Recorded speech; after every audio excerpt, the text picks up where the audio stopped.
दुनिया भर में कोरोना का प्रहार जारी है लगातार। कोरोना के कहर से दुनिया के कोने कोने में मचा है हाहाकार।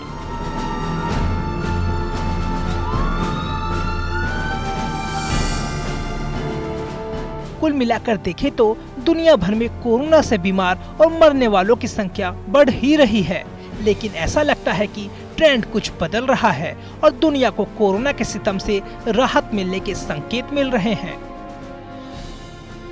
24 घंटे में दुनिया भर में कोरोना का शिकार होने वाले लोगों की तादाद में कमी दर्ज होने के संकेत मिले हैं। आपको बता दें, भारतीय समय के अनुसार रविवार रात 12 बजे तक दुनिया भर में कोरोना से बीमार लोगों की तादाद एक दिन पहले के मुकाबले करीब 40,000 कम दर्ज की गई, जबकि इससे होने वाली मौतों का आंकड़ा भी करीब 4,000 कम दर्ज किया गया।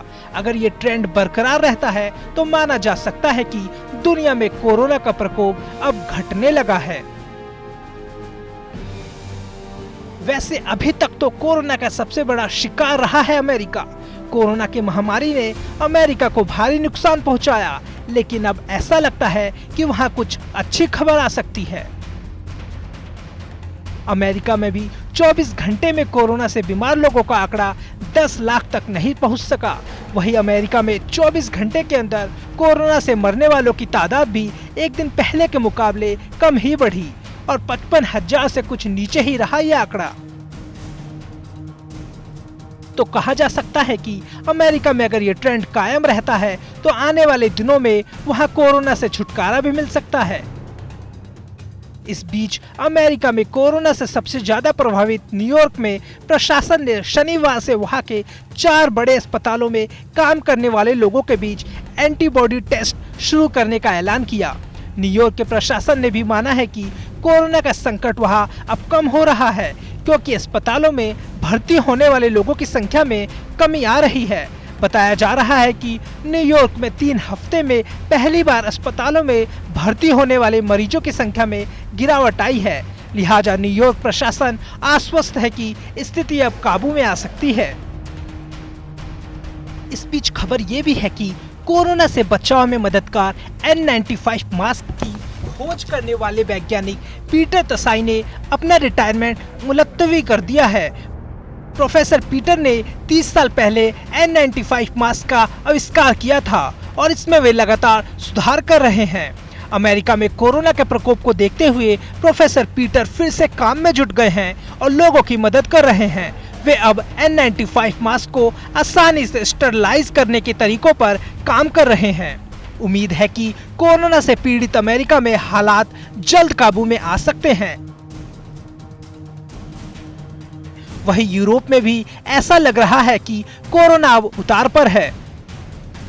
पूरे यूरोप में कोरोना से सबसे ज्यादा प्रभावित इटली में भी महामारी से शिकार लोगों की तादाद में पहले के मुकाबले कमी आ रही है। 14 मार्च के बाद पहली बार इटली में सबसे कम मौतों का आंकड़ा दर्ज किया गया। शनिवार को वहां एक दिन में 260 मौतों का आंकड़ा दर्ज किया गया। वैसे आपको बता दें, अमेरिका के बाद इटली में ही कोरोना से सबसे अधिक मौतें हुई हैं, लेकिन इटली में अब मरने वालों की तादाद 27,000 से नीचे ही है। हालांकि ऐसा लग रहा है कि इटली में जनजीवन पटरी पर आने में अभी वक्त लगेगा। इटली के रोम और मिलान जैसे शहरों में सन्नाटा छाया हुआ है, हर तरफ वीरानगी दिख रही है। इटली की पुलिस ने शनिवार को हेलीकॉप्टर से मिलान और रोम का हवाई सर्वेक्षण किया तो हर तरफ मुर्दनी छाई दिखी। अब देखना है आने वाले वक्त में यहाँ कोरोना क्या गुल खिलाता है।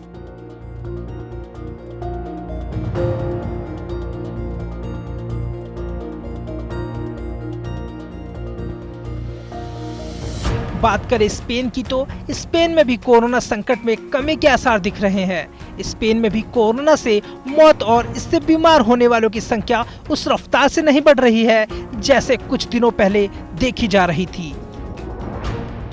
हालांकि पूरे यूरोप में अब भी स्पेन में ही सबसे ज्यादा लोग कोरोना से बीमार हैं और इनकी तादाद 2.25 लाख से ज्यादा बनी हुई है।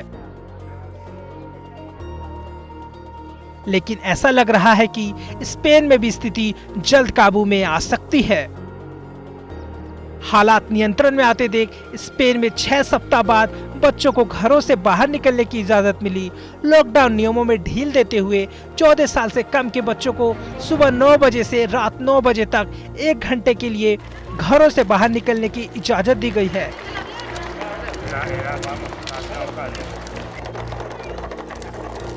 स्पेन में 14 मार्च से बच्चों के घरों से बाहर निकलने पर पाबंदी थी, लेकिन अभी भी उन्हें अपने घरों से 1 किलोमीटर दूर या पार्कों में जाने पर पाबंदी लगी हुई है।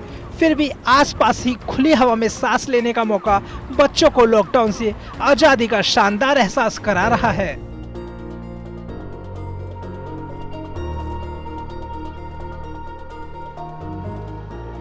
बात करें ब्रिटेन की तो वहां कोरोना से बीमार और इस महामारी से मरने वालों की तादाद में बेहद मामूली गिरावट दर्ज की गई है।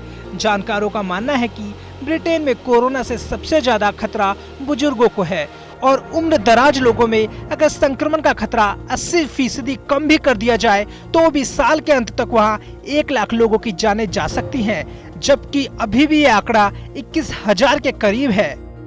ब्रिटेन में फिलहाल लॉकडाउन में कोई ढील दिए जाने के संकेत नहीं हैं, क्योंकि ब्रिटिश प्रशासन पहले से ही वायरस के प्रकोप को लेकर काफी चिंतित है और फूंक फूंक कर कदम रख रहा है ताकि मामूली सी गलती भी लोगों की जान पर भारी ना पड़ जाए।